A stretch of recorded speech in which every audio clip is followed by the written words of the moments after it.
bo treba vse to premišljati glede sprave slovenskega naroda in priti do nekega duhovnega nivoja. Ker dokler še nekdo govori, da leta 2025 nekoga ne bomo pokopali, tu smo še mi daleč proč od sprave. Želim temu človeku pomagati. Kdo vzgaja otroke teh mož doma? Mislim, da ni tak problem sama narava odsotnosti, ampak potem, ali se to še lahko postavi v neko koherentno zgodbo, da oče, mama dela za dobrobit te družine, ali dela samo še zato, ker pač tako narekuje družba, ker je tak tempo.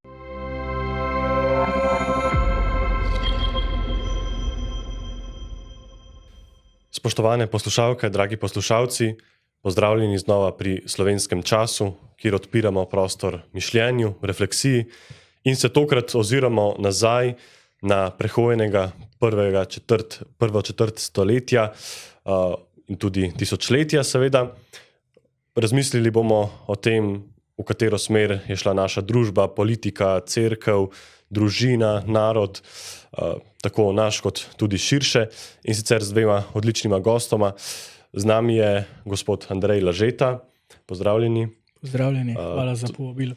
Torej župnik v Bogojini in Martjancih, sicer pa teolog, še posebej se ukvarja z mariologijo.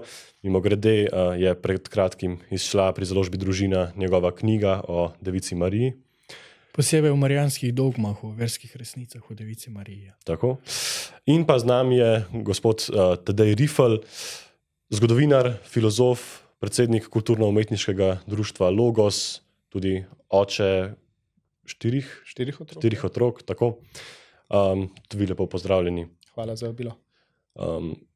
Torej oziramo se v zadnjih 25 let naše resničnosti, pa me mogoče najprej zanima, če bi morala uporabiti eno metaforo, primero, priliko, s katero bi opisala dogajanje, to, v katero smer smo šli v tem času kot Slovenci, kot narod, katero bi uporabila.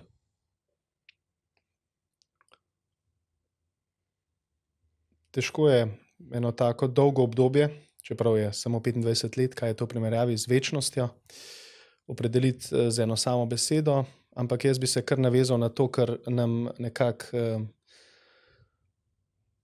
teoretiki družbe govorijo, da gre za nek blazno hiter razvoj, ki mu človeško bitje, posebej mogoče še njegovi možgani, težko sledijo. Vsaj nazven tako kaže, da se zadeve predvsem z tehnologijo, z stvarmi, ki se pač ukvarjajo bolj s tistim, kar je človek ustvaril, kar nam pač prinašajo. Po drugi strani pa tudi velja, da fundamentalno v temelju se pa vendarle stvari ne spreminjajo tako zelo hitro. Če se spomnimo Pridigarja, da ni nič novega ni pod soncem. In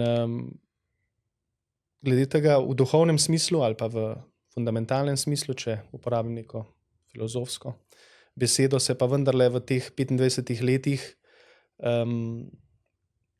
toliko veliko ni spremenilo. Zdaj, če izhajam iz svoje osebne zgodbe, na začetku tega stoletja, 21. sem bil dijak prvega letnika, se pravi, da je za menoj v teh 25 letih srednja šola, študij in zdaj še pač 10 let zaposlitve. Zagotovo se marsikaj spremeni, se določene stvari so drugačne, ampak jaz mislim, da neka družbena vprašanja pa sploh v slovenskem narodu, se to bomo lahko kasneje nagovorili, pa tudi v cerkvi, pač ostajajo zelo podobna. Mogoče ena tema, ki jo bomo verjetno tudi odprli, največ razlik, to tudi po moji osebni izkušnji lahko mogoče je opaziti recimo na področju družine, družinskega življenja. Kot dijak, seveda, družine nisem imel, takrat sem se šele na sveže zaljubil. Kot študent je ta ljubezen med mano in bodočo ženo rasla, potem so se pa pač po končanem študiju pač poročila in tukaj sam osebno doživljam ne samo največjo osebno spremembo, ampak tudi družbeno spremembo. Se mi zdi, da je, če tako rečem, na začetku stoletja večjega miru, zdaj se je pa po zadnjih dogajanjih ali pa po zadnjih vrejenih družbenih, tudi medijskih pritiskih na družino, političnih pritiskih, se je pa marsikaj spremenilo. To bi rekel za začetek. Pa vi vidite nek lok, nek splošen opis tega obdobja? Jaz bi ubral besedo poplitvenje v smislu vedno manjšega pomena argumenta v korist občutka. V korist občutka in potem grajenja družbenega življenja na podlagi tega subjektivnega dojemanja, kakor nekdo občuti, in manj zavedanja tega, da smo dediči in pa da smo istočasno tudi generacijam predhodniki, se pravi, da je potrebno določene vrednote, stvari prenesti. Tukaj opažam redukcijo v tem smislu poplitvenje. So se pa začele znotraj tega obdobja v določenih segmentih družbe velika prizadevanja, da bi se ravno to poglobilo, s tem pa so se določeni, ki izredno zagovarjajo predvsem občutek oziroma tisto, kar je meni všeč ali meni paše, zopet stopnjevali, ker so se čutili od tega napadeni in tu znotraj tega v družbi nastaja nek razkorak, ki ga zdaj v tem letu 2025 smo videli recimo v Ameriki v umoru Kirka. Kako daleč se je to polariziralo v eno in drugo smer.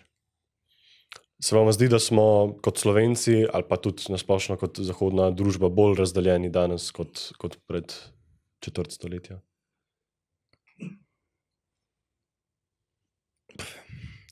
Takrat sem bil še premajhen, star komaj 11 let, leta 2000, da bi to mogel opazovati.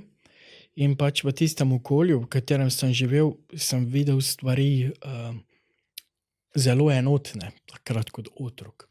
Ampak potem skozi ta razvoj, kot ga je tudi gospod omenil, sem pa potem kasneje opazoval, da je razkorak pa razdelitev kar široka. In sem ravno pogrešal vedno pri tem neko razdelitev na podlagi argumenta. Se pravi, tudi če misliš drugače, če zagovarjaš drugače, da znaš to utemeljiti. Ampak sem dostikrat naletel na zgor, to meni se tako zdi, tako čutim in je potem nonšalantno pač na podlagi tega, tudi če nimam argumenta. Tako da z osebnega vidika bi rekel, da da danes občutim večjo razdeljenost kot takrat, bi pa težko ocenil, če že te razdelitve takrat tudi ni bilo. Se mi zdi, da je relativizem na vrhuncu, ali ima še neko pot pred sabo? Jaz mislim, da ima še neko pot pred sabo, da bodo stvari še bolj zaostrene, še bolj polarizirane. Jaz mislim, da se delitve niso poglobile ali pa ni večje razdeljenosti, ker delitve med narodi ali pa v samem narodu, to smo Slovenci verjetno, pač imamo tukaj tudi eno zgodbo, ker nekaj je, če so različni narodi ali pa različne vere razdeljene, mi imamo pa pač s polpreteklo zgodovino še ne razčiščeno to zgodbo lastne razdeljenosti, kar je čisto ena posebna tema. Opažam pa po moji oceni, da je pa veliko več tega agresivnega odzivanja na to delitev. A ne? Včasih se je, če se povežem s tem, kar je rekel gospod, ne, včasih se je dal pogovarjati kljub delitvam. Danes se zdi, da so delitve tako močno zasidrane v nas, a ne, tudi na povsem neracionalni ravni, da se potem nek dialog v smislu argumentov, no, ali pa pač preprostega pogovora sploh ne razvije, ker je tako izraven pač ta močen odpor. Bi pa še to dodal, smo pa verujoči kristjani, katoličani, kjer je jasna ta dvojica, kot jo je sveti papež Janez Pavel II, a ne, med verom in razumom kot celota, ne, izpostavil, smo v bistvu pred eno težjo nalogo, ker vendarle vera izhaja iz enega temeljnega čutenja, temeljnega občutka, ki seveda ni to poplitvenje, da se ti odzivaš samo na neke trenutne, se pravi na neke trenutne impulze, ampak iz sebe, globoko v sebi, a ne, čutiš, da stvari v resnici tako stojijo in jih seveda potem bolj ali manj ubogo, a ne, poskušaš tudi argumentirati. In tukaj se mi zdi, da ta tematika ali pa ta fenomen tega, kako bi v bistvu o veri kot nečem racionalnem, pa hkrati popolnoma nadracionalnem tudi, a ne, kako bi o tem danes sploh še spregovorila, ne, ker v to dvojico se pač težko ujamemo, a ne, oziroma se ne smemo ujeti, ne smemo se prepustiti samo nekemu poplitvenemu občutenju, a ne, hkrati pa tudi vemo, a ne, saj nas zgodovina cerkve, zgodovina krščanstva pač to tudi je že naučila, a ne, da to suhoparno, golo argumentiranje, a ne, tudi mnogokrat ne zadovolji oziroma ni prepričljivo, a ne. Sploh, če gremo s tem v popolnoma Bogu ali pa verskemu doživljanju, verskemu razumevanju, verski simboliki odtujeni svet. Da, in tu bi se navezal na gospoda. To je zelo dobro gospod izpostavil. To podajanje argumenta ne v bivanjskem smislu. Ravno to je pomagalo k poplitvenju. Ne? Ravno to je pomagalo, ker je bil recimo argument ali pa, ja, rečemo argument podan na način, kot ga posameznik ni mogel sprejeti oziroma ga je spregledal. Ne? Posebej smo Slovenci zelo nagnjeni pri veri, da jo nekako pogosto skušamo reducirati na moralo. Ne? Pogosto samo skozi moralo in je potem to daleč od neke bivanjske resničnosti posameznika in je seveda potem manj nagovarjajoče, kot pa tisti moj osebni občutek, ki ga tisti trenutek imam. Je pa povezava med tem, kar je gospod izpostavil, vera in razum, jaz osebno mislim, da temelji predvsem na resnici. Ne? Vera želi verovati tisto, kar je resnično. Nihče noče verovati v nekaj neresničnega. Ne? To je razumno. Ne? In enako tudi razumski argument mora biti resničen. Ne? Ta ljubezen do resnice, ki pa je potem nekaj objektivnega. Na koncu tudi resnica osvobaja. Tako da, se pravi, in potem bi pa izpostavil tole, da samo razmišljanje o argumentu vere, o veri, o razumu, o sami resnici, da je po mojem mnenju premalo prisotno med ljudmi leta 2025. Zakaj? Zato, ker je izredno napredovalo tudi razmišljanje znotraj znanstvene metode, ki je pogosto zgolj naravoslovna. Ne, zgolj naravoslovna, meri, tehta, ne, pri merjenju in tehtanju, pa drugih po naravnih metodah, pa je recimo že težko ugotoviti nekaj duhovnega, kot je recimo osnova duhovnosti ljubezen. Ne. Ja ni mogoče naravno dokazati z naravno znanstveno metodo, kljub temu pa je resnična. Je resnična, obstaja. In je zaradi tega ne moremo spregledati. Ne. In je enako resnično razodevanje Boga, je enako resnična stvarnost, duhovnost, sama vera, nasploh to, kar imamo od Boga, ki se je razodev. In če to spregledamo, potem seveda pride do redukcije, pride do poplitvenja celotne družbe. Je pa vedno tako, da če ni Boga in tega, kar daje Bog, potem se vzame za to nek nadomestek.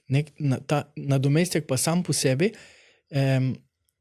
je že zaradi tega nadomestek, ker ne dostaja originalu in potem ne more omogočati tolikšnega spoznanja, na vse zadnje, če bi izpeljali do konca, tudi ne tolikšne končne sreče. No in tukaj, če dovolite, se recimo to opazi kot župnik, to, kar smo zdaj govorili mi dokaj teoretično, ne, praktično to opazimo vsako leto, da ni toliko notranjega vzgona, tega veselja, ni toliko tega v nas, da imamo vsako leto v župnijah, kjer sem, pa tudi drugod po Sloveniji je po večini tako, več ljudi umre, kakor se jih rodi. Ne. Ni tega notranjega vzgona za življenje. Ker enostavno pač to, kakor smo izpostavili stvari že prej. Zdaj pri Kud Logos založbi vem, da se veliko ukvarjate z pač deli cerkvenih očetov, patristike, pa tudi novejšimi teologi. In sploh ti starejši so večinoma delovali v času, ko je bila ta teologija med ljudmi, teme vere, resnice in tako naprej, so bile na čist nek drugačen način prisotne. A se tudi vam zdi, da je prišlo tukaj do takega poplitvenja, pa kako mogoče ta diskurs sploh vrniti v normalnost ali pa med ljudi? Ja, mogoče pa je ena taka beseda, ki bi jo jaz zbral, pa ki mi je blizu za opis stanja, je mogoče pozaba. Da smo pozabili ene bisere izročila, ali pa lahko tudi rečemo tradicije, ki so nam v zgodovinskem smislu pač lahko za zgled ali pa za oporo, tako na pastoralnem področju, kot tudi na miselnem ali pa, če hočemo, pač teološkem. Zdaj pa, če začnem v tej naši resničnosti. Jaz od letos naprej vodim ali pa usmerjam eno skupino na župnijski ravni, kjer mi beremo ravno dela cerkvenih očetov. Skupina se imenuje K izvirom in imamo to srečo, oziroma blagoslov, da so se, glede na razmere, ki so danes v slovenski cerkvi, župnije morale povezati. To je za nas v vaškem, ruralnem okolju pomenilo, da je naenkrat v krajih, ki so sicer sami po sebi manjši, se je nekako lahko zbrala večja množica ljudi, večja, to pač konkretno pomeni, da ne pride eden ali pa da ne prideta dva, ampak da jih pride vsaj 10. Ali pa želel bi si vedno, polagam veliko simbolično vrednost v število 12. Ampak do tega mi še ni uspel priti. Tako da zdaj ta skupina je še zaenkrat pod številom 10, ampak vendarle skozi prebiranje del cerkvenih očetov ali pa teologov, mistikov, se je pač pokazalo dvoje. Da ljudje ne poznajo življenjepisa svetnikov, njihovih del, hkrati se je pa pokazalo tudi to, da tukaj ne gre, in tukaj ne se mogoče malo prevedla tudi ta pretirana racionalizacija vere, v smislu, da ljudje mislijo, da morajo za to prebiranje, samo prebiranje, imeti visoko teološko vedenje. Seveda to vedenje pomaga, je opora, ampak ni pa ključno, a ne? Ker vsaka taka stvar, ki jo boš prebiral, podobno je seveda z Božjo besedo, ti da v tistem trenutku po navdihu Svetega Duha tisto, za kar Bog sam po milosti oceni, da ti je v pomoč v tistem stanju, v katerem ti trenutno si. A ne? In se je pokazalo, da tudi v nekih zelo, bi rekel, takih besedilih, ki so visoko leteča, ne? Ljudje, preprosti ljudje, vaški ljudje, ljudje, ki imajo, ne vem, ali so v službah, ali so že v penziji, lahko odkrijejo neko spodbudo ali pa neka misel jih nagovori, a ne, ki jim do takrat ni bila toliko prezentna. Ne. Tako da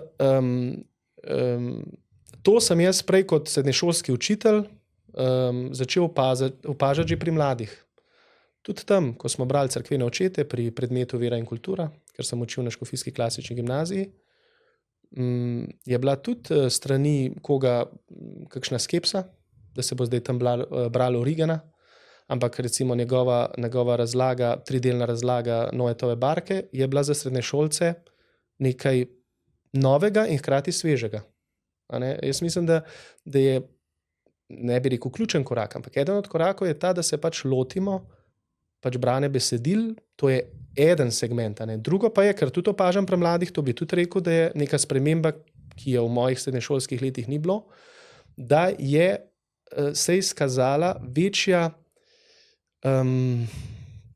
večja želja po liturgični soudeležbi. V mojih časih mogoče je bilo sploh v študentskih letih bolj vezano na karizmatično prenovo v cerkvi, se pravi, so bilo bolj karizmatične skupnosti, če tako lahko rečem, pač popularne, a ne, in se je bolj prek glasbe, bolj prek tega čustvenega dela. In tukaj bi se jaz povezal s tem. Pri tem sem jaz kot študent filozofije pogrešal, mogoče malo ta racionalni moment ali pa moment vprašanja po resnici. Ne samo doživljanja, ki je zelo močno tam in se mi zdi, da ima tudi pomembno težo. Zdaj se pa to tudi vidi v tem v bistvu ali bolj tradicionalnem obhajanju ali pa predvsem v večji, bi rekel, tej drži ali pa usmerjenosti, da je se pravi obhajanje liturgije ključnega pomena za duhovno življenje. To je čudovita stvar, če še smem navezati, branje cerkvenih očetov. Namreč zadnji koncil pravi v konstituciji o Božjem razodetju, da je Božje razodetje ohranjeno v Svetem pismu in v sveti tradiciji. In to saj jaz nisem opazil takrat pred 25 leti, da bi se to v našem prostoru posebej poudarjalo. Tudi pri nas, pri verouku, so poudarjali branje Svetega pisma, so nas učili, recimo, kako se najde neko poglavje in tako naprej, ampak je bila takrat, vsaj pri mojem verouku, pa tudi potem pri srednješolskem verouku, je bila popolna odsotnost cerkvenih očetov. In ravno to, kar ste izpostavili, da se tudi tukaj dogaja milost, če je branje za vero, je ravno zaradi tega, ker je tudi v sveti tradiciji ohranjeno Božje razodetje. To uči zadnji koncil. In ravno v tej konstituciji, ki ste jo prej omenil, vera in razum, Janez Pavel II svari pred herezijo biblicizma, ne, da bi dokončno vero ali nauk cerkve zajemali zgolj iz Svetega pisma. Ampak Božje razodetje je tako Sveto pismo, kakor sveta tradicija. In to je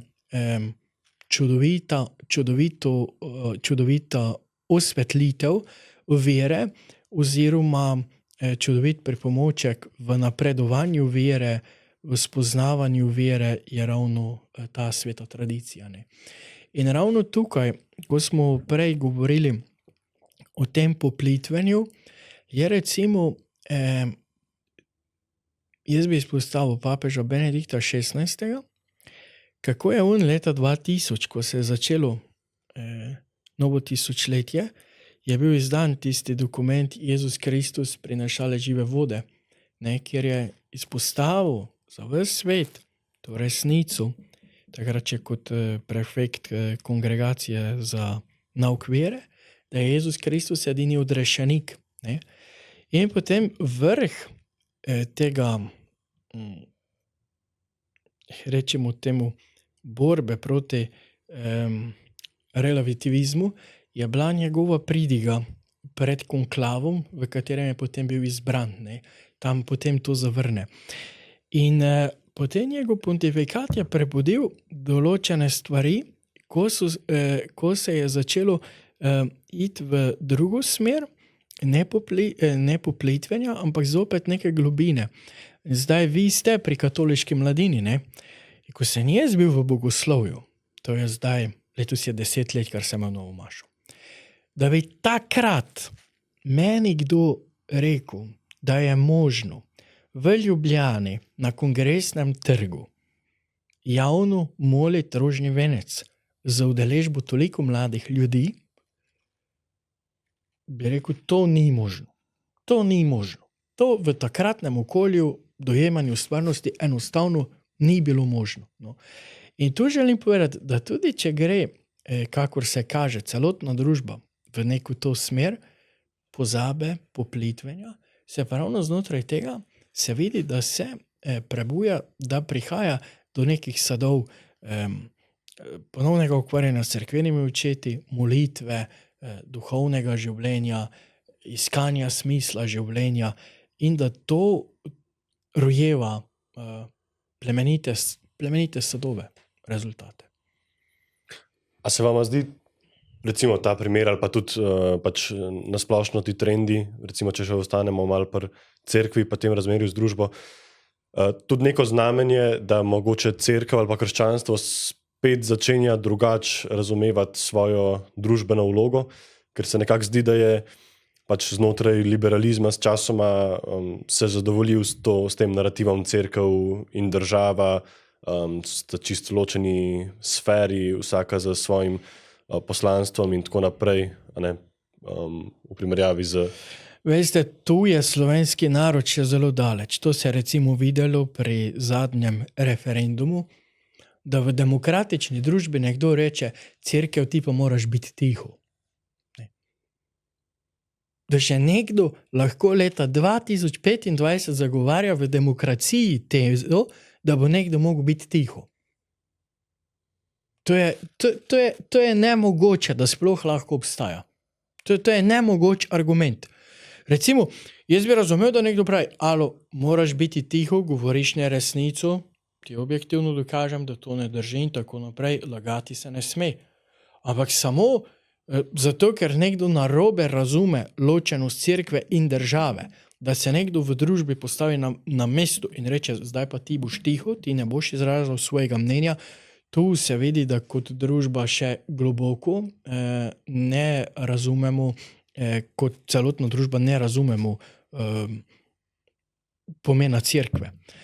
Mi je pa bilo všeč kot duhovniku, da je tukaj cerkev končno v Sloveniji svojo družbeno vlogo odigrala. Končno, da jo je odigrala, da je jasno povedala in se je tudi tako, bi rekel, dogmatično postavila na 5. Božjo zapoved in pa da so potem, se pravi, to je bila podstat, ta dogmatična razlaga 5. Božje zapovedi, potem pa da so na to prihajale zelo lepe duhovne razlage, zakaj je koristno, da se 5. Božja zapoved ne zruši. Ne. In tu je bil velik družbeni doprinos cerkve naši družbi. In jaz bi si kot duhovnik želel, da bi večkrat takšno vlogo cerkev v Sloveniji odigrala. Ja, očitno so se v družbi stvari toliko zaostrile, oziroma so se taka vprašanja, kot je recimo smrt in življenju, pojavila v javnosti in celo je šlo tako daleč, da smo ljudje, praktično vsak posameznik, o tem odločali. In da je tukaj seveda prišla tudi ta družbena vloga cerkve do izraza. Seveda moteče je pa bilo za določene ljudi ali pa določene nazore, določene pač politične struje, da je bil ta vpliv cerkve po dolgem času spet realen. Sej ločenosti cerkve in države se pač ni omenjalo, dokler ne gre za vprašanje, kjer ima pa lahko cerkev določen vpliv, kjer ga ima pač država, to seveda v tej korporativistično zamišljeni pač družbi ali pa družbeni perspektivi, ki je v bistvu globalna, že dolgo ni, žal, problematično. Bi pa mogoče še to, seveda so pa to spet, to je en del recimo te cerkvene resničnosti. Zagotovo je to neka naloga, ki jo je mogel po mojem mnenju vrh cerkve opraviti in jo je pač opravil tako, kot jo je. Zdaj, jaz bi spomnil recimo v evangelijih je ključna, ena ključnih prilik, Jezusovih prilik o pomoči ali pa bližini do sočloveka je seveda prilika o usmiljenem Samarijanu. In v tej priliki ne gre toliko za vprašanje, kako bi mogli mi zdaj ravnati do drugega, kako bi mogli delati in posnemati. Gre tudi za to seveda. Ampak predvsem gre, to se pogosto spregleda, da je vprašanje, ki ga zastavijo Jezusu oziroma ki ga zastavi Jezusu, ki je zastavljeno Jezusu, je, kdo je moj bližnji?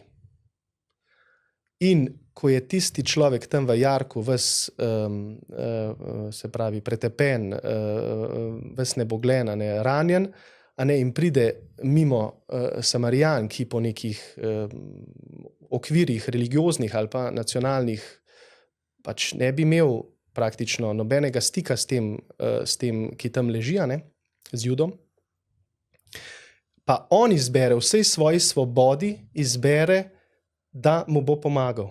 Se pravi, da je moč Božje ljubezni, ki je razlita na človeka in ki Bog daje vsakemu človeku po milosti to moč, da lahko tudi delček te njegove ljubezni daje naprej v skupnost, komorkoli, ne glede na to, ali je, danes bi rekel, ali je zdaj del cerkve, ali je del te stranke, ali je del tega nazora, ampak da se ti svobodno odločiš, želim temu človeku pomagati. In potem se recimo eno tako vprašanje, ki smo ga imeli zdaj, lahko za vsakega posameznika postavi na to raven, ali je to za vsako ceno. In ena zgodba, ki sem jo prebral v tem času, govori o tem, da je en duhovnik, ki je bil sicer malo kontroverzna osebnost v katoliški cerkvi, bi se lahko pač o njem tudi kritično pogovarjali, njegovo ime je bilo Ivan Ilič, mi smo pri Logosu izdali 3 zvezke njegovih del, je pač imel eno prijateljico, ki je imela jasne, zdaj pustimo to, lahko se pogovarjamo o morali, ampak če samo slišimo, ali je bilo zdaj to prav ali narobe, ampak samo slišimo zgodbo, ki je imela jasne samomorilne misli oziroma samomorilna nagnjenja in če skrajšam zdaj to zgodbo, je šlo za to, da stol ti bom ob strani, do konca bom ob tebi, ampak ne bom pa jaz tisti, ki ti bom recimo odprl okno ali pa poslal zdaj neko injekcijo z nekim strupom v telo. Se pravi, kristjan je pred neverjetno nalogo, da mora hkrati, ker to je bila tudi Kristusova pot taka, dopuščati človekovo svobodo do konca, ampak hkrati pač povedati, da je življenje vedno močnejše od smrti. Seveda življenje je pisano z veliko. In tukaj se mi zdi, da pa je bilo v tej, če se zdaj malo družbeno odzovem, še to, da je bilo pa premalo slišane in to imamo mi, to pa je posledica tega, k izvirom, k tradiciji ali pa nazaj k Božji besedi, premalo se po moji oceni bilo slišati o tem življenju, pisano z veliko, ki premaga smrt, ki je večno življenje, in ki, zaradi katerega mi lahko šele rečemo, trpljenje ima smisel. Ker trpljenje ima smisel v nekem znanstvenem, naravoslovnem smislu, je to popolni nesmisel in ga sploh brez veze dokazovati, ker ne moreš tam dokazati, tako kot je bilo prej rečeno, ljubezni ne moreš dokazati. A ne.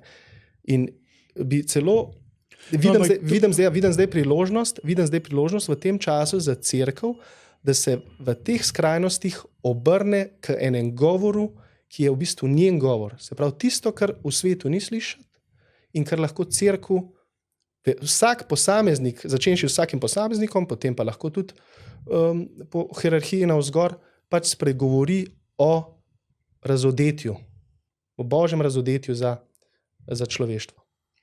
No, ampak Gospod je zdaj omenil trpljenje, ne, ki je za naravno metodo nesmiselno. Ampak že stari Latinci so rekli, da sine dolore non vivetur amore. Ne. Kdor ni trpel, ni ljubil, oziroma ljubiti ni mogoče brez trpljenja. Ne. In ravno, ko se dogaja to trpljenje, se dogaja vedno, recimo pri bolniku, tudi globoka ljubezen, ki je zopet ni mogoče dokazati za naravno metodo, ampak je hvaležnost bolnika, za katerega se skrbi, in je ljubezen tistega, ki za bolnika skrbi. In tu se udejanja ljubezen. Razumete? In če se odpovemo trpljenju, potem pogosto pride samo uživanje in sebičnost, s tem pa umanjka tudi ljubezen. In tu smo že zdaj na čisto duhovnem področju. Kar je pa Gospod je lepo izpostavil, ne, na podlagi prilike o usmiljenem Samarijanu, pravzaprav telesno delo usmiljenja bolnike obiskovati oziroma za bolnike skrbeti. Ne. Ampak da smo o tem spregovorili zdaj v družbenem dogajanju ob zadnjem referendumu, je cerkev zanimivo morala izvesti duhovna dela usmiljenja. Grešnike svariti, nevedne učiti, dvomljivcem prav svetovati. Ne. Predvsem ta 3 duhovna dela usmiljenja za družbo je bilo potrebno izvršiti ob tem vprašanju ali pa ob tem dogajanju, ki ga je v slovenski družbi sprožil zadnji referendum. Ne. In tukaj pa družba seveda najprej potrebuje ljudi, ki so sposobni grešnike posvariti, nevedne učiti, dvomljivcem prav svetovati. Ne. In ko ima takšne ljudi, potem zopet se začne umanjkanje pozabe, poplitvenja, ampak se začne razvijati neko duhovno življenje ali pa se začne poglabljati duhovno stanje celotne družbe. Mogoče bi šli za trenutek še na to temo sprave, ki je tudi ena, ki se pač vleče pri slovenskem narodu že najmanj 4 stoletja, ampak vemo, da še precej več. Se vam zdi, da smo bili takrat bližje spravi ali smo zdaj bližje, mogoče tudi v luči tega zadnjega dogodka z Titovim kipom v Velenju. Kako nekako vidite, tako danes še dejansko vplivajo rane iz časa druge svetovne vojne, po njej tudi pač zatiranja potem v času Jugoslavije, še danes, koliko so opazne?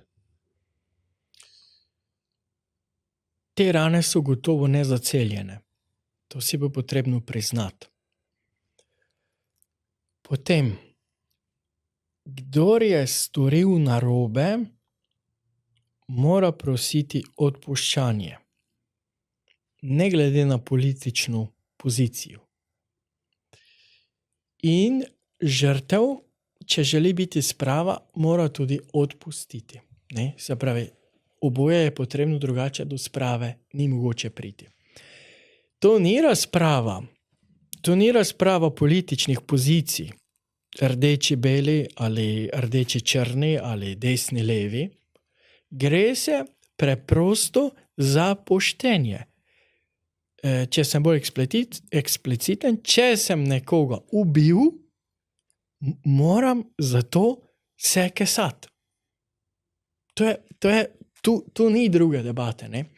Seveda pa potem nastaja problem v slovenskem narodu, ker pa nekdo pa začne razlagati, to pa je zdaj pravilno, da smo nekoga ubili.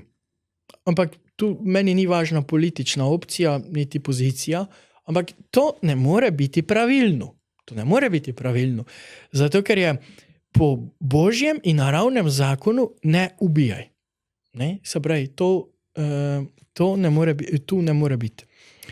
Potem, mi praznujemo dan samostojnosti in enotnosti na praznik prvega mučenca svetega Štefana. In mi vemo, da je pri mučeništvu svetega Štefana sodeloval sveti Pavel. On je bil pri kamenjanju zraven. Danes pa sta oba skupaj v nebesih. Ne? Zakaj? Zaradi tega, ker je sveti Štefan odpustil, ker če sveti Štefan ne bi odpustil, ne bi mogel priti v nebesa, odpusti nam, kakor tudi mi odpuščamo svojim dolžnikom. In sveti Pavel se je mogel tega skesati in je mogel prositi odpuščanja svetega Štefana in Boga. In je to odpuščanje tudi sprejel. In v tem je možna sprava.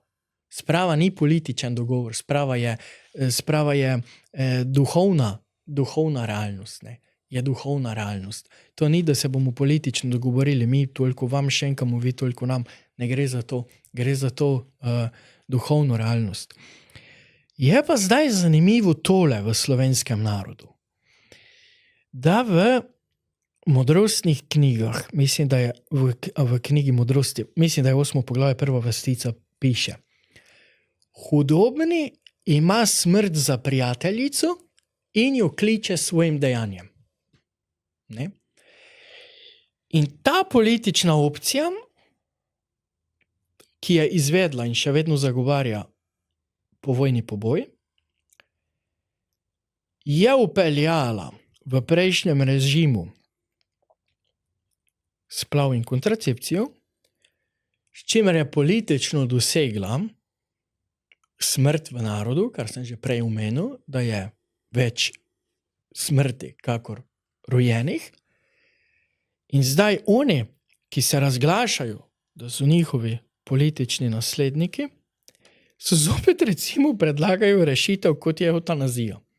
Ne?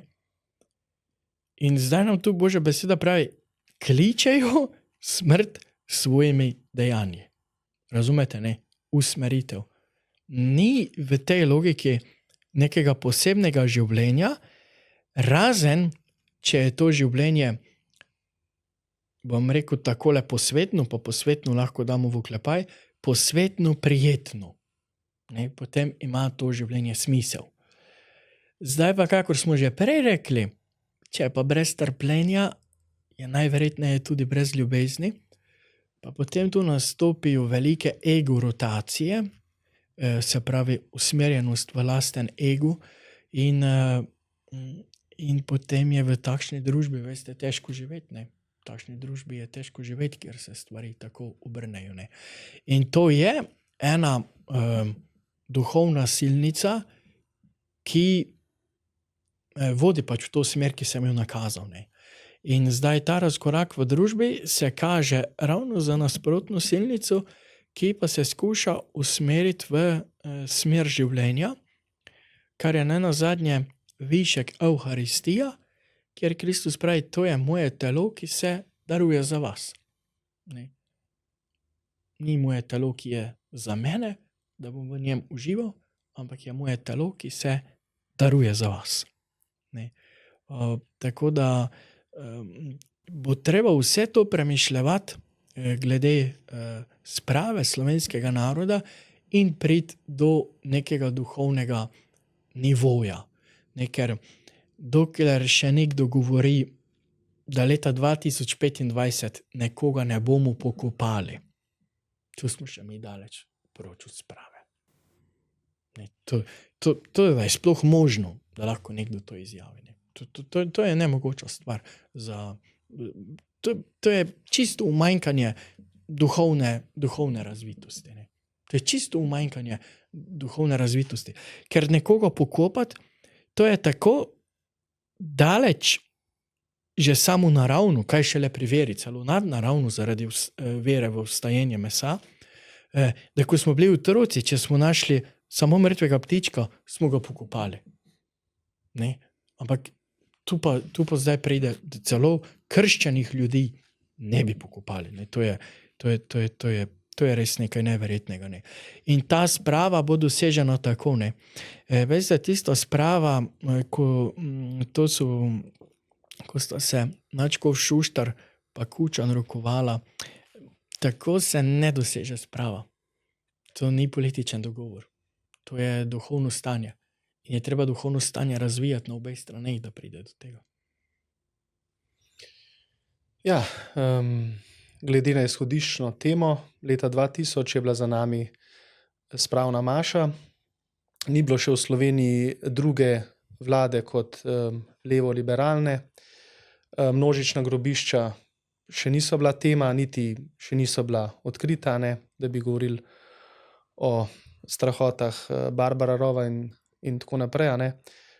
Pač narejeni so bili takrat eni koraki, ki so bili za tiste čase pač smiselni oziroma možni. Ne. Vmes se je zgodilo toliko enih stvari, ki so predvsem doprinesle k temu zaradi mnogih pričevanj, zaradi odkritih grobišč, zaradi politične volje, da se je sploh ustanovila komisija, ne, da so šle se odkrivati te zadeve.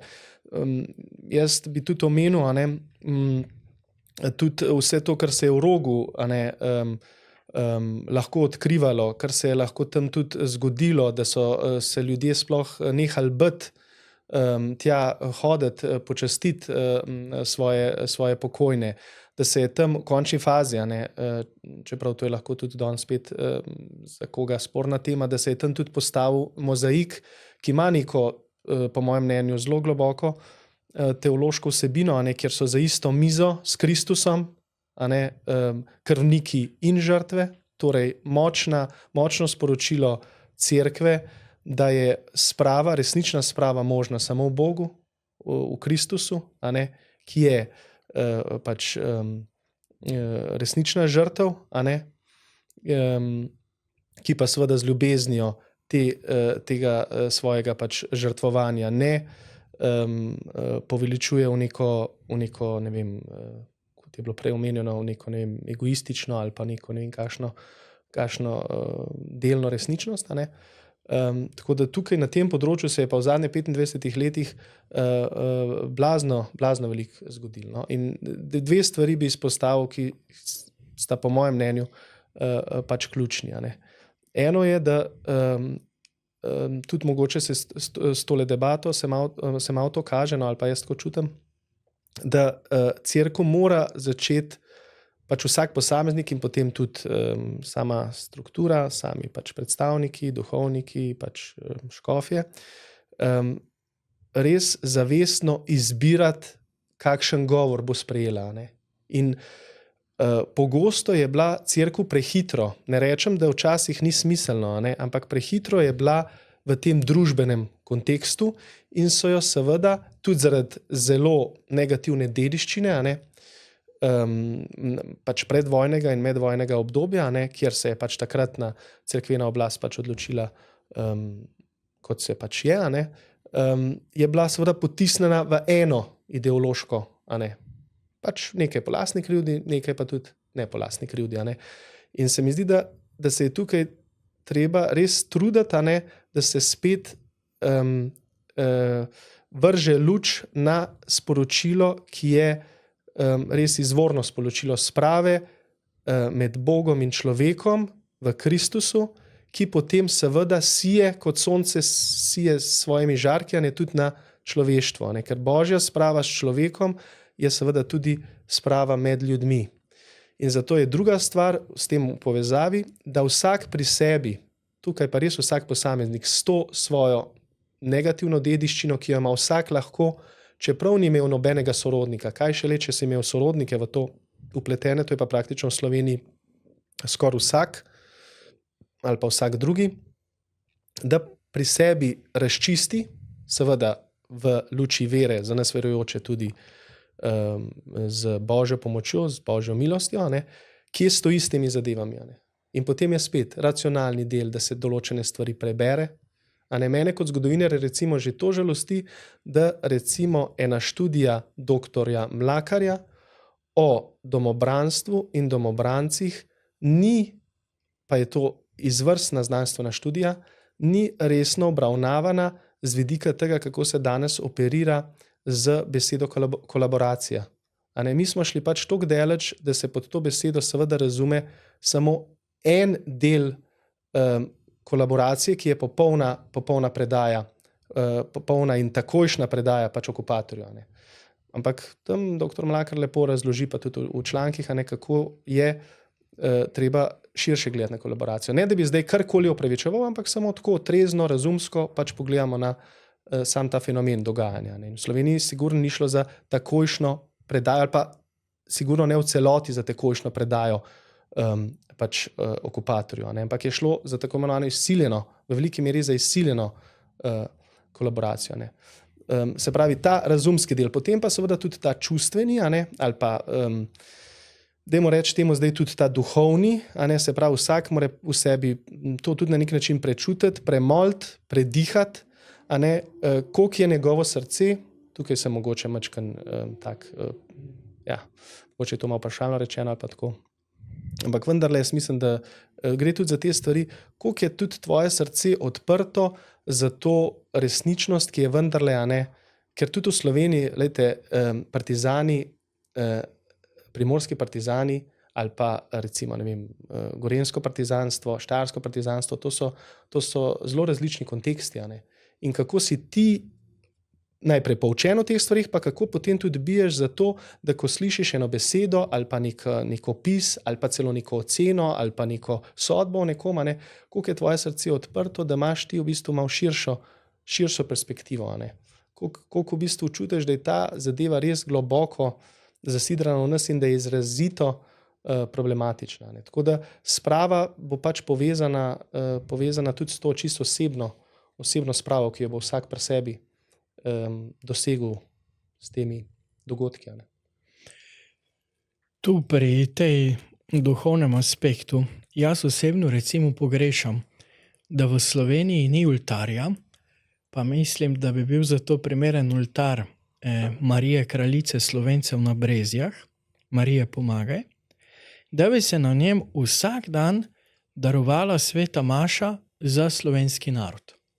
To je recimo sem videl na Poljskem v Częstochowi pred kraljico Poljske, pred podobo kraljice Poljske. Vsak dan. In tam pri tej sveti maši nimajo kakšnih posebnih pridig, da bi se moralno opredeljevali v določenih stvareh, ampak preprosto molijo za vse rajne iz naroda in za blagoslov živih. Ne? So vsi udeleženi v tisto Evharistijo. To je sicer tam ustanova enega poljskega kralja iz ne vem katerega stoletja. Ne? Ampak to mislim, da bi v slovenskem narodu bilo nekaj čudovitega. To bi dalo tudi milost, bi dalo moč, ker to je slovenskemu narodu potrebno, ker je tu ogromno žrtev in storilcev, za katere se ni posebej molilo, ni bilo posebej pogrebov in tako naprej. In tukaj to mislim, da bi bilo zelo dobro in zelo potrebno slovenskemu narodu, da bi imeli to uporo, pa potem tudi dobivali neki smisel, da bi se duhovno razvijali, da bi začeli iti proti tej spravi. Mislim, da je ta pobuda vse posvojitev, mislim, da se imenuje, a ne, je zelo blizu tem intencam, samo pomislek, ki ga jaz imam ob teh stvarih, pa tudi ob javnih molitvah, kar sicer načeloma podpiram, je pač to, da v tem družbenem kontekstu, toliko daleč, kot smo zdaj, a ne, v dobrem in v slabem, se je treba vedno vprašati, kaj negativnega, in to ni odvisno samo od drugih, je vendarle tudi naša odgovornost, kaj negativnega to lahko sproži v tem družbenem kontekstu. Če ta molitev ali maša priprošnja, in jaz verjamem, da to je v slovenskem narodu zelo prisotno, po domovih, po samostanih, po nekih župnijskih občestvih, a ne, če ostaja to do neke mere pač na skritem in je v zavedanju pač tistih, ki to počnejo, se mi zdi, da je zaradi same dinamike v Sloveniji te razklanosti, razcepljenosti, a ne, in tudi samega statusa krščanstva na Slovenskem ali pa slovenske cerkve na dolgi rok veliko bolje, a ne, kot pa da imamo, a ne, ker tudi situacije so zelo različne, a ne, težko se pač primerjamo pač narodi med seboj, seveda si lahko marsikaj vzamemo za zgled, ampak se mi zdi, da v slovenskem kontekstu, ker smo šli z enimi stvarmi tako zelo daleč, s poplitvenjem, a ne, se je potem, po mojem mnenju, treba vprašati, ali bo ta stvar sprožila nov val poplitvene kritike cerkve, ki jo bo s tem samo še več, ali pa bomo mi res šli toliko v globino, da bo s časoma, seveda bo mogli več vode preteči, ta zadeva, da jih boste spoznali, kot pravi svetopismo, a ne, po njih sadovih. A ne, se pravi, da bi bilo to, kar sem imel jaz, pač čisto osebno zgodbo, moj oče in moja stara mama sta bila oba dva v nemškem taborišču, a ne, sicer ne koncentracijskem, ampak v delovnem, a ne, oče je bil še zelo majhen, je bila nevarnost, da ga bodo Nemci vzeli mami, ki je bila takrat pač sama z otrokom, a ne, ampak od začetka od njiju niti kančka zamere ali sovraštva do teh ljudi, a ne, ki so jim to storila, ne, ampak vse z vero in močjo odpuščanja, a ne, ki je bilo videti, da to tudi ni bilo samo njihovo. In jaz mislim, da to seme mučeništva, ki je na slovenskih tleh praktično, mi smo prepojeni s tem semenom mučeništva, jaz mislim, da je v tem treba črpati moč za resnično spravo. Se pravi, v teh ljudeh, konkretnih posameznikih, ki so z rožnim vencem na rokah, se pravi z molitvijo in ljubeznijo, odpuščanjem, seveda darovali svoje življenje za pač višje ideale. Ne zato, da bi imeli zdaj prav, ne zato, da bi jih zdaj kdorkoli v tistem trenutku mogel poslušati, a ne, ampak so v bistvu svoje življenje v bistvu darovali za to, da bi se to zlo premagalo tako, kot ga je edino možno premagati. A ne. Ker če bi prišlo pač neko drugo, a ne, drug val, ki bi pa bil mogoče drugačne barve, a ne, bi se ta logika samo stopnevala. Jaz pa mislim, da je bilo to v slovenskem narodu že prekinjeno. A ne, že prekinjeno. Jaz mislim, zdaj sem se v bistvu na to spomnil, da se mogoče premalkrat govori o tem zgledu pač žrtev, a ne, žrtev. In čeprav sem zdaj pred dnevi objavil to, kar so me v nemškem kontekstu spomnili, da bi se mogli v Sloveniji tudi več pogovarjati o storilcih, ampak spet, a ne, če ti poudarjaš, nasprotna stran bo zelo težko sprejela moj predlog, povejte zdaj imena, ne vem, dajte zdaj končno priznati, zato so krivi te pa te pa te in potem obglavljeni maršal na vrhu, a ne. Ampak v bistvu, da bi te zgodbe, ki pa resnično po moje presunejo vsakega, a ne, ker to je zanimivo.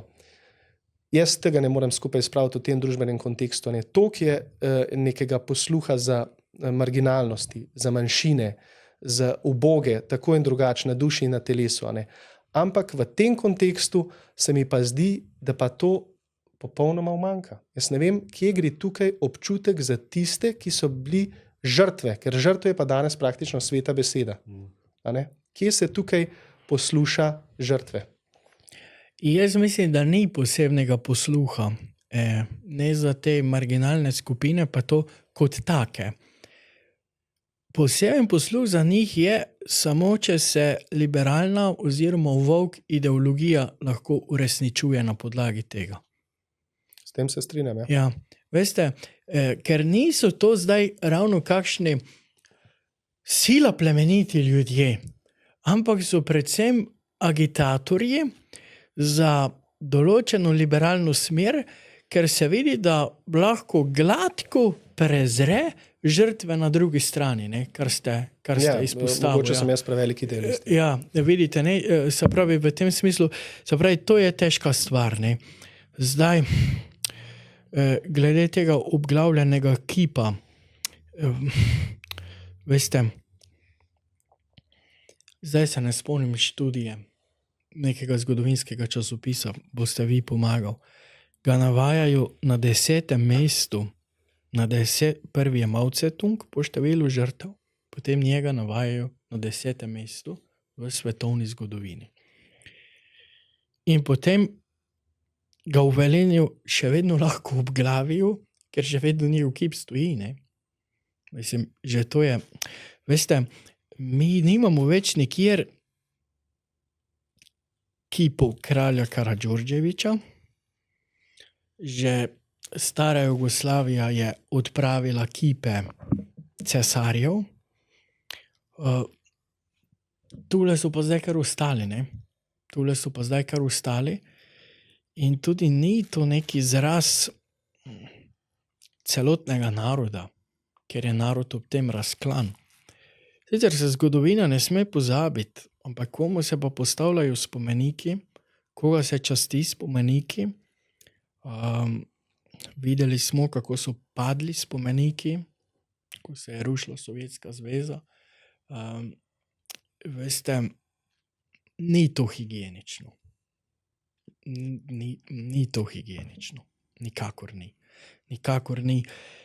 Ampak je pa v družbi, to se je pa razvilo zadnja leta, ko govorimo o tem desetletju, neka strašanska jugonostalgija, ne, po tej prejšnji državi, in ko obujajo to jugonostalgijo, oni pozabijo, da je obstajal Goli otok, oni pozabijo, da je bil bencin na par pa ne par, oni pozabijo, da se niso dobile devize, oni pozabijo, da je bilo dogovorno netržno gospodarstvo, oni pozabijo, da ni bil demokratičen prehod meje, pozabijo, da je bila samo ena stranka, pozabijo, da se določeni artikli niso dobili. Ampak zakaj mislite, da to raste? Veste, ti ljudje, ki so recimo starost mojih staršev, rojeni tam okrog leta 1960 ali po tistih, so bili takrat mladi. In vsaka mladost je lepa, vsaka mladost se zabava, ne. In oni zdaj, ravno ker je umanjkanje argumenta, se spominjajo svoje mladosti, tiste glasbe, tistega navdušenega načina življenja, letovanja na obalah nekdanje skupne države in tako naprej, ne. In ko se tega spominjajo, ker ni kritičnosti argumenta, se to čustvo in realno stanje enostavno pomeša, ohrani se tisto, kar je bilo prijetnega, in potem na podlagi tega prihaja do te jugonostalgije, ne. Da pa ta družba sicer res do zadnja leta slišati žrtve takratnega sistema, ampak da zelo redko, ne. Da zelo redko, ne. Vse tukaj mislim, da kristjani imamo, zaradi tega močnega pričevanja, ker je bila večina teh ljudi tudi verujočih, pač posebno vlogo. Bi pa mogoče jaz malo preskočil na to temo družine. Se mi zdi to, kar je ključnega pomena za družino, je skupen čas, skupaj preživeti čas. In v moji mladosti in tudi v srednji šoli, ko sem bil, jaz sem imel srečo, da sta bila starša večino časa doma, ker sta bila pač toliko starejša, sta bila že oba dva v pokoju tudi, pa še babica je z nami živela, je bilo veliko tega časa preživetega tudi ob zgodbah, ob pogovorih, ob izkušnjah, ki jih je starejši rod pač z vsemi bridkostmi in sladkostmi pač predajal naprej. In je bila tam neka bolj ali manj koherentna zgodba. In recimo za vero, zgodovina odrešenja, je ravno pač par excellence koherentna zgodba. Danes mogoče bi bila razbitost ena taka beseda. Sej tukaj gre za to, da s tem se soočamo. Tukaj jaz ne bi zdaj govoril nujno v moralnem smislu tako, čeprav lahko tudi. Ampak dajmo samo v bivanjskem. Ja. Ta sistem mogoče je drugod po svetu drug sistem, ampak ta sistem je uničil tisočleten ustroj družinskega življenja. Ne? Recimo, da izpostavimo nekaj stvari. Izmensko delo je koristilo tistemu gospodarstvu, ki je skoraj v celoti propadlo. Ne? Ampak je pa uničilo družinsko življenje. To si moramo priznati. Potem, izselitev ljudi z podeželja v bloke mest je uničila pojem domačije, domačega ognjišča. Da rečemo temu tudi kmečkega rodu, ki je bil ponosen. Kmečkega rodu, ki je bil ponosen na to, da smo že 500 let tukaj gospodarji in moramo to predati naslednjemu rodu. Te potrebe nekdo, ki ima samo stanovanje v bloku, posebej nima. Razumete, ne? In zdaj, ko je bila ukinjena domačija, je bilo ukinjeno ravno to, kar vi pravite, druženje z starimi starši, ne? In pa neprestano odhajanje nekoga iz družine. Ne? Otroci v šolo, starši na 2 ali 3 izmensko delo in s tem se je družinsko življenje doma porušilo. In jaz iščem tu pri sebi odgovor, kako so mogli ti ljudje na to pristati. Da se jim je zdelo vredno za mesečno plačo, ki so jo dobivali, razkirati družinsko življenje. Ne? Razkirati družinsko življenje. Ker jaz, ko sem v nedeljo po večernicah iz Prekmurja peljem domov na Štajersko, naša država dostikrat ob nedeljah popravlja ceste. Ampak do tega se ne želim opredeljevati moralno, na podlagi 3. Božje zapovedi, je pravilno, ni pravilno. Mene to zanima bolj bivanjsko. Kdo vzgaja otroke teh mož doma? Kdo v nedeljo ljubkuje njihove žene? Kdo je z njimi? In zdaj država si iz tega obeta, si ne more iz tega obeta poštenih, vzgojenih državljanov. Lahko si iz tega obeta pač urejeno cesto. Razumete? Ne more pa iz tega priti do vzgojenega državljana. In to je tisto osnovno poplitvenje, se mi zdi, te sodobne družbe, da tega enostavno ne razume. Ne, da tega enostavno ne razume. Ne? In tu je res velika težava tega sistema, ki je ustvaril grozno okolje za družinsko življenje. Ne?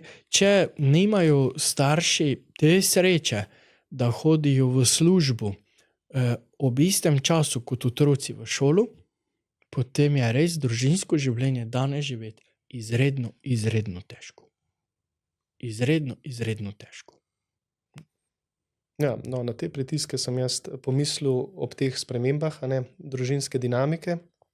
Se pravi, biti doma, večino časa starši in otroci, tudi velike nesvobode, danes pa velik družin razbitih, raztreščenih na dnevni ravni, in je v bistvu tukaj velik izziv za to družinsko dinamiko. In prej sem omenil Ivana Iliča. Njegova osnovna teza, saj zato ga tudi v Vatikanu niso tako marali, je ta, da se je vsa ta stvar v bistvu začela že zametki tega, so se začeli že, ko se je cerkev sama začela preveč in izključno institucionalizirati. In je da primer, ko je bila zgodnjekrščanska družina zbrana pri obedu, je bilo vedno prosto mesto za kogarkoli, ki se bo nenajavljen pojavil pred njihovimi vrati in ga bodo svobodno povabili na obed in bo tudi za njega še nekaj kruha, juhe, karkoli so pač pripravili. Ne. Ko se je pa začel ta ideal, ki je v bistvu ideal družinskega življenja, družinske dinamike, odnosov, zgleda starejših, ki ga naprej predajajo mladim, ne, ker to je še ena tema, kje mladi danes dobivajo zgled poleg vrstnikov, ali je še, kje so tisti odrasli, a ne, po katerih se lahko zgledujejo. Ko je pa to postalo recimo neka ustanova, nek hospic, ki daje hrano, lahko tisočim, lahko veliko več kot ena družina zmore, ampak zgubi se pa ta oseben moment. A ne? In vsaka institucionalizacija in pač v zgodovini pač zahodne družbe je bila pač najmočnejša in velika institucionalizacija najprej pač sprožena v cerkvi, potem je šla pač v svet. Tukaj spet ne gre za prav narobe ali pa za iskanje krivca, samo za neko zgodovinsko pač analizo, a ne? Tako da razumemo ta čas, a ne? Pač povzroči to, a ne? Ker so pa potem v 19. stoletju tudi potem razni sociologi, a ne? Politični teoretiki odkrili, a ne? Je pač odtujitev. A ne? Človek se v bistvu odtuji samemu sebi, delo ni več v službi človeka, a ne? Ker se lahko je oče, lahko je mati odsotna po cel dan. A ne? Ena najlepših črtic, ki jo imamo, ali pa novel, mislim, da je črtica, ne, Cankarjeva o materi, a ne?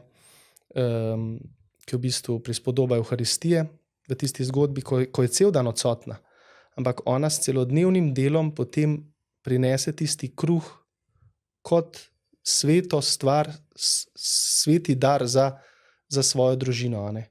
Ker mislim, da ni tak problem sama narava odsotnosti, ampak potem, ali se to še lahko postavi v neko koherentno zgodbo, da oče, mama dela za dobrobit te družine, ali dela samo še zato, ker pač tako narekuje družba, ker je tak tempo, ker je, ne vem, ena sama potrošnja na koncu, ne?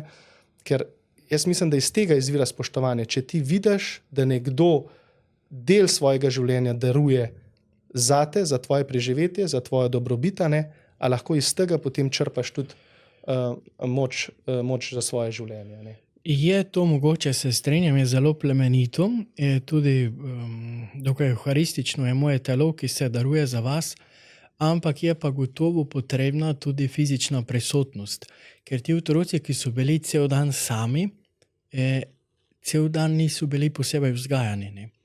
To pa je velik problem in tudi vemo, da kakšne probleme je recimo imel sam Cankar celotno življenje zaradi odsotnosti te vzgoje, tako očeta, kakor matere, ki se je potem toliko žrtvovala. Tako da mati je bila tukaj gotovo zelo plemenito svetniška, ampak se pa ne sme pozabiti na to, da otrok potrebuje starše, ki mu nudijo roko, nudijo usmeritev, ga opazujejo, vidijo, ta je nagnjen k temu, ta je nagnjen k temu. Tega pohvalimo tako, drugega tako, tega kaznujemo tako, drugega kaznujemo drugače. Ne? In to pa zahteva celotnega človeka. In vi ste tam opisal zgodovino. Ne? Veste, zgodovina realno je takšna. To so zdaj stereotipi, ampak držijo. Meni je moja stara mama je bila rojena 33. leta na nekoliko večji kmetiji takratnega povprečja. Njena mama je na tej kmetiji 3-krat na dan dala kuhan obrok 8 otrokom, poslom, ki so bili pri njih, vsem. In oni so 3-krat na dan jedli skupaj. Ne, se pravi, 3-krat na dan je bila ta osnovna družinska dinamika in pa delali skupaj. Ne.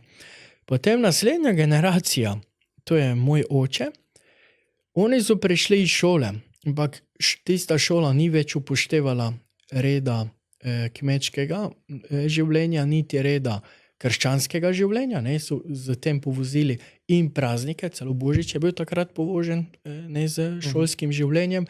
Seveda pa je bilo družinsko življenje pogosto povoženo, pa tudi kmečko življenje v smislu dela. In v teh novo nastalih situacijah se generacija mojih starih staršev niso se prav znašle. Tudi takrat en kler se ni znal pastoralno znajti glede teh novih razmer. Recimo to se vidi, kako pozno so recimo šola je bila, istočasno je bil praznik, pa niso takoj upeljali maš zvečer, so ustrajali s tem, da so maše zjutraj ali pa dopoldne, ko so bili otroci v šoli.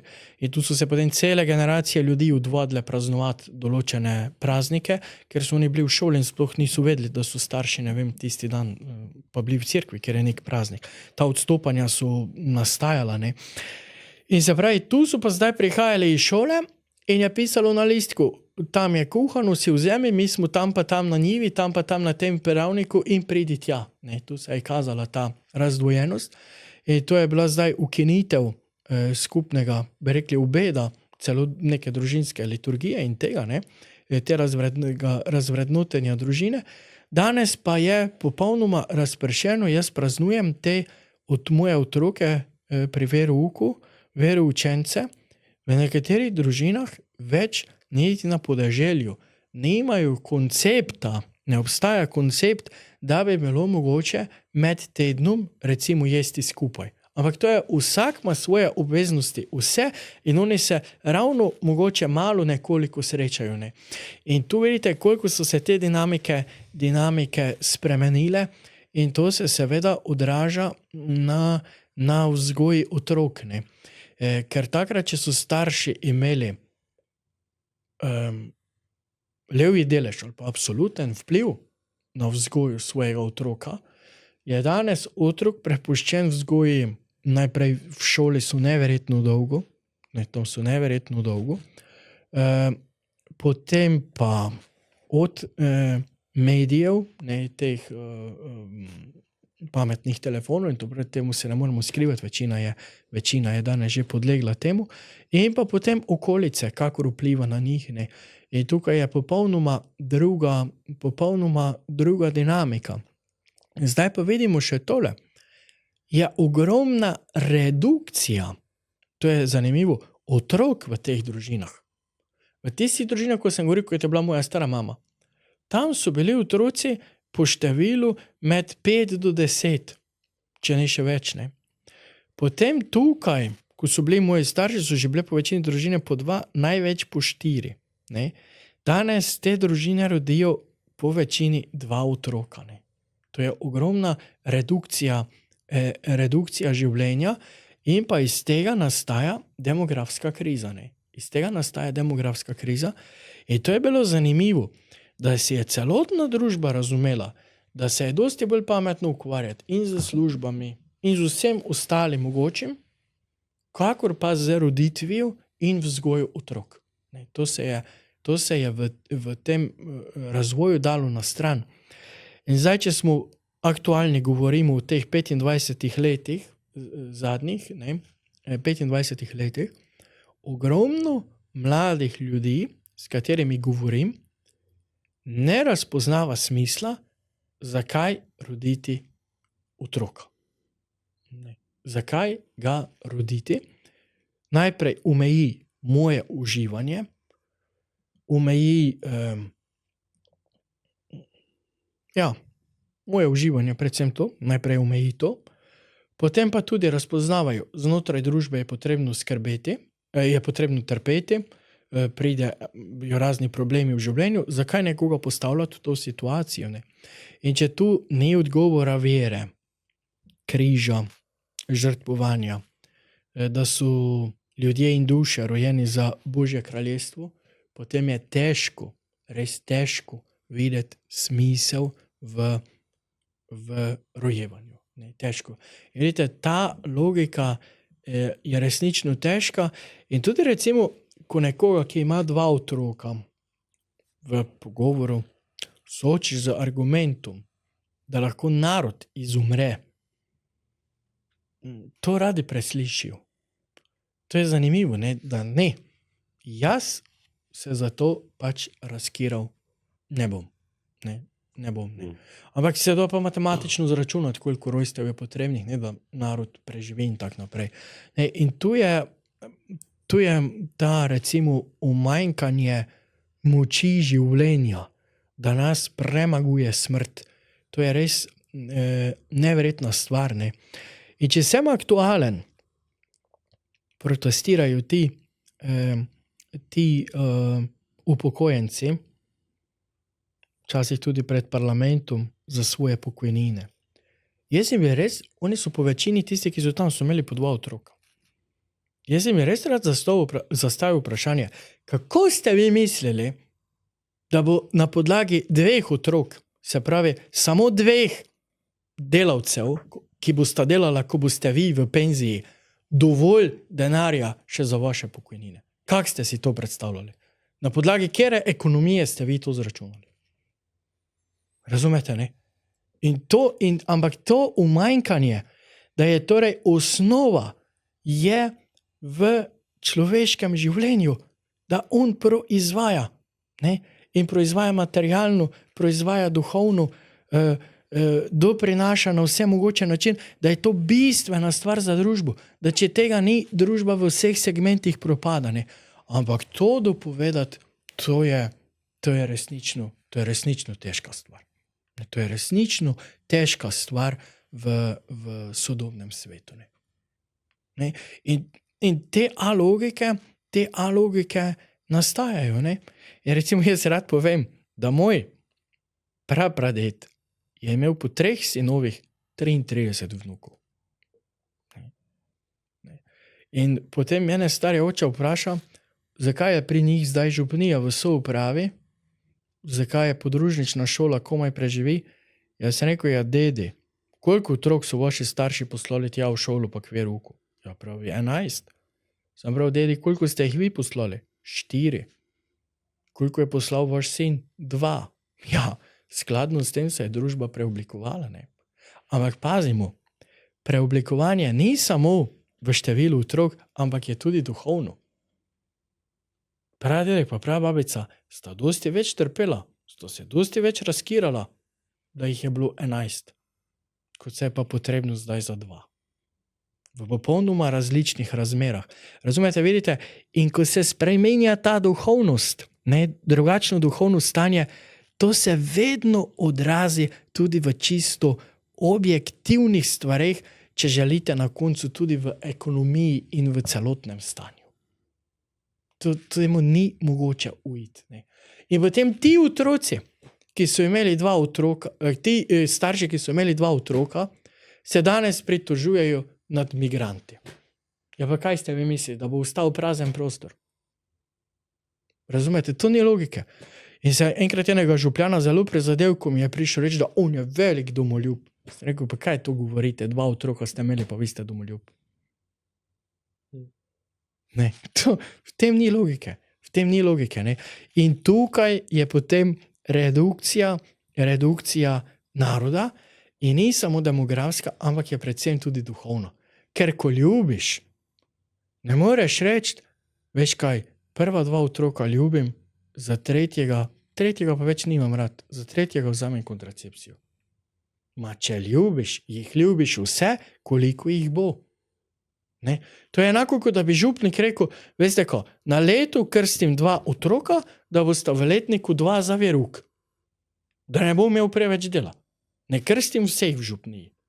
Ne? Zdaj, nalašč karikiram, zato ker ste mi dal možnost z povabilom, da sprožim v narodu vsaj minimalno razmišljanje o tej temi. Ne? To je odraz našega duhovnega stanja, ki ga Slovenci lahko čudovito spremenili. Ker v zgodovini, koliko ljudi je pomrlo za kugo? Narod ni izumrl, ker se niso branili otrok. Koliko ljudi so pobili Turki? Narod zopet ni izumrl.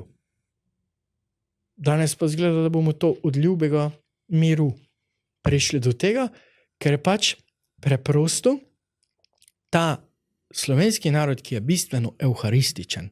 Veste, kako veste, da je slovenski narod evharističen? Ker je povsod postavil cerkev. Cerkev se pa rabi za obhajanje evharistije. Ta evharističen narod je pozabil na to, da je to moje telo, ki se daruje za vas. In to so očetje in matere, župniki, drugi duhovniki skozi vso zgodovino uresničevali v slovenskem narodu za mladi rod, To je moje telo, ki se daruje za vas. Zdaj pa je prišlo do poplitvenja, pozabe, do pomanjkanja razkirati se in potem se seveda nihče noče žrtvovati in potem pač imamo rezultat. Tako da bi še enkrat poudaril, da vsakršne pobude za duhovnost na podlagi cerkvenih očetov, molitve ali bilo kaj, so dobrodošle, zato ker prinašajo globalno rešitev v celoti.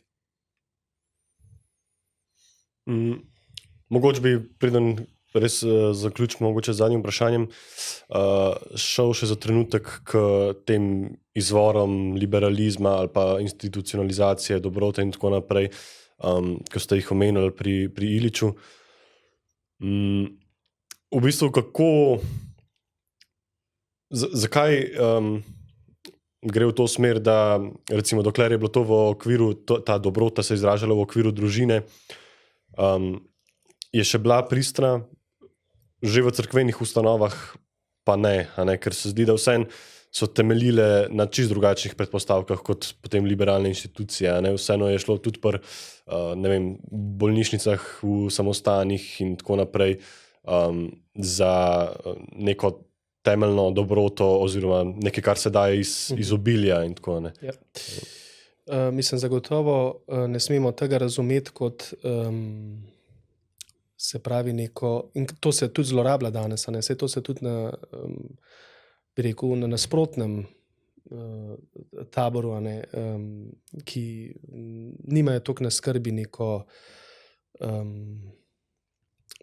tradicionalno podobo družbe, ali pa primarno podobo družbe, ki je bila veliko bolj povezana, veliko bolj tudi prepuščena sami sebi, ampak v zaupanju, da je človek tudi zmožen določene stvari brez neke, sej državo, koliko časa jo pa poznamo, čeprav ima pač tudi neko vlogo v razvoju. Ne gre zdaj to za razumeti, kot da je to neka, bi rekel, huda kritika, ali pa ne bi smeli brati samo kot neko hudo kritiko, ali pa to preprosto, v prvotnem krščanstvu je bilo vse lepo in prav, to se je zdaj tudi ob Niceji, se je tak argument pojavljal ob 1700-letnici koncila v Niceji, da je tam dokončno se pa zdaj uveljavljal nek dogmatski pristop v cerkvi, ki ga prej ni bilo. To so preveč preproste ocene.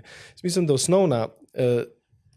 osnovna poanta tega, kar Ilić hoče povedati, je, da se je na račun tega, ker se je ta stvar institucionalizirala in je tam tudi živela to svojo dobroto naprej, da se je pa porazgubila po domovih. Se pravi, da bi bil, želeno bi bilo, da bi bilo to in ono. To in ono. In v tem smislu sem mogoče mislil nadaljevati, da je seveda pritisk liberalizma, nekega korporativizma, nekega, nekih oligarhij, pač toliko močen, da je seveda potrebno, da se človek kot posameznik odloči za drugačno pot. Tako kot sem se recimo jaz, da bom ostal s 4. otrokom doma. Hkrati, samo en primer, hkrati pa, da tudi določene institucije ali pa določena okolja nudijo ustrezno podporo, recimo družinska politika. Če je nekje več otrok, ker to se že dogaja, so pa družine v Sloveniji seveda v manjšini, ki imajo po 5-6 otrok, že 4 so praktično lahko danes že izjema, iščejo dom. V Sloveniji imamo veliko zapuščenih župnišč. Mislim, da so te pobude že bile. Jaz sem tudi apeliral na enega župnika in je to pobudo sprejel in vem, da je tudi že sam pomagal, da se odprejo vrata tem družinam, ki bodo zelo težko dobili z enim prispevkom, ker bo verjetno en doma, z enimi pač dohodki, neko stanovanjsko posojilo, kaj šele, da bi šli kar tako v neko gradno. Ali se omogoča ta humus, kjer lahko ta druga logika pač zaživi, kjer se lahko zgodi ta preobrat. ker ne bo se zgodil naenkrat, ampak se bo pač postopoma. Ali je neka, ne vem, ali je nek prostor, neka, ne vem, v smislu komune, kjer lahko kot skupnosti, kjer lahko v bistvu se dobi, ne vem, ustrezne zglede, tudi ustrezno izobrazbo, ker če smo pri izobrazbi, se pač moramo vprašati, ali je zdaj ta preživeti čas, ki ga preživimo v nekem institucionalnem izobraževanju, ali je res toliko kvaliteten, kot je po kvantiteti, če je tudi toliko po kvaliteti. Ali se tukaj odreagira tudi, da se potem da, ker družina lahko zmore do neke mere sama, potem pa pač potrebuje neke dodatno pomoč, tudi čisto v finančnem smislu. Tako da bolj to, da se v bistvu tukaj sodeluje, da je v bistvu posameznikova volja, svoboda, pogum ohranjen, ne glede na to, da imamo tam institucije, ker kaj se je začelo dogajati, če čist banalno povem, ne rabimo vi več tistega praznega krožnika, zato ga lahko pošljemo v neko ustanovo. Ne rabimo mi dati več tamle sosedu, sploh pa ne sosedu, nekega pulovera, ki ga potrebuje, ampak ga nesemo na Karitas, Stare mame so to še počele, mogoče so še starši počeli, ampak to se potem začne zgubljati, ker nimaš ti osebnega odnosa do teh stvari. To, kar je bilo prej povedano pač na drugih primerih, to se dogaja v vseh teh odnosnih zadevah, kjer je tudi seveda v igri dobrota, ali pa kjer so v igri vrednote, pač prenašanje nekih vrednot skozi čas. To je ta, po moje, osnovna nota. Ne smemo pa, jaz mislim, da bi bilo to krivično do Iliča in bi bila voda na mlin lih tem površnim kritikom cerkve, da bi rekli, ne vem, v 4. stoletju s Konstantinovsko cerkvijo, ker pač ves čas poslušamo, se je pa pač vse spridilo. Ne, pač takrat je prišel en drug val nekega drugačnega razumevanja cerkvenosti, ki je bil povezan tudi s strukturami, ampak je ostal zvest izvornemu. Ampak samo vprašanje, ali je potem ostane pri tem samo institucija, to so pa potem različne, ampak seveda potem pa pride spet prenova, pa spet pridejo, pa vse to je po valovih. Oboje, po mojem, se more ohraniti. Ampak tudi znotraj institucije velja, nad vse, kar delate, pa si oblečite ljubezen. Ker ko sem bil kaplan v bolnišnici, je velika razlika med zdravstvenim delavcem, ki skrbi za bolnika, ker ima pač to služba in plača, ali pa med nekom, ki ima vsaj malo rad bolnike. To je ogromna razlika. Se pravi, da jaz bi rekel, glede tega, kar govorite, družina, institucija, da vse posod je potrebno samo dejanje, plemenitosti, in pa da je za tem dejanjem tudi pravilen namen. Se pravi, namen, ki je vršiti ljubezen, vršiti dobro delo, ker kakor hitro pa recimo tudi vršenje dobrega dela, skrbi za bolnika, postane samo sredstvo do moje plače, pa se osnovni pomen krščanske logike skrbi za bolnika, ki je iz nagnjenja ljubezni, razvodeni. Se pravi, ta osnovni namen je potreben, seveda pa mora zdravstveni delavec od nečesa tudi preživeti in mora, ker tisti čas nameni tam, zato dobiti nekaj nazaj. No in v enakem smislu bi bilo potrebno dojeti tudi družinsko življenje. Kot ste vi omenili, da bi država pri tem pomagala. To je glavna skrb. Glavna skrb države je dobrobit državljanov, ki pa ne more biti samo gospodarska ali pa samo šolska ali pa samo zdravstvena ali pa samo v infrastrukturi, ampak združuje vse te spektre življenja in v vseh teh spektrih življenja je eden bistvenih spektrov tudi duhovnost. Ker v neki deželi, državi, kjer je razvita duhovnost, je znatno lažje živeti kot nekje, kjer je recimo razvita sebičnost. To povzroča razlike. No in ravno tukaj Pa je velika vloga cerkve in to se mi zdi, da zadnje čase nekoliko več prebuja, ravno to duhovnost, ne?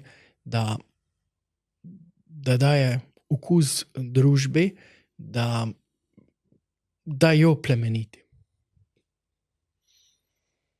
Ok, mogoče kar tukaj naredimo piko, smo že kar dolgi. Tako da res najlepša hvala, da sta prišla na ta pogovor. Mogoče kakšna zaključna misel, kaj se vam zdi ključno za naslednjih 25 let Slovenije?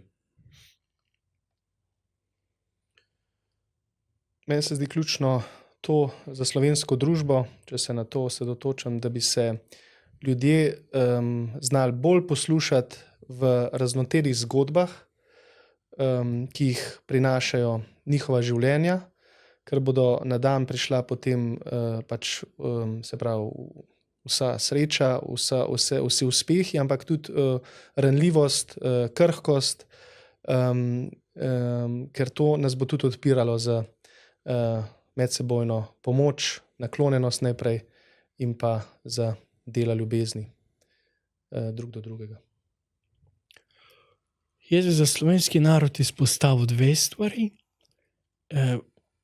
Lepo bi bilo, da bi v naslednjih 25 letih dosegli spravo, ne kot politični dogovor, ampak kot duhovno stanje znotraj naroda, odpuščanja in sprejemanja odpuščanja, plemenitosti, želje dobrega drug drugemu, in pa da bi se zunanje okoliščine, pa tudi duhovne okoliščine, toliko spremenile v slovenskem narodu, da bi zopet v njem zmagovalo življenje, če želite praktično, da bi se rojevalo več ljudi vsako leto, kakor pa jih umre. Da bi to življenje v narodu zmagovalo. Ti dve stvari se mi zdita bistveni, ker če bi dosegli te dve stvari, bo potrebno toliko duhovnih premikov znotraj družbe, da se bodo na svoje mesto postavile tudi druge stvari. Vsaj tako nekako sam vidim in tako nekako tudi sam upam. Dobro, še enkrat hvala lepa. Hvala tudi vam, drage gledalke in gledalci. Vabim vas, da pod posnetkom komentirate kako zadevo, ga delite naprej in seveda berete Slovenski čas še naprej in se vidimo prihodnjič.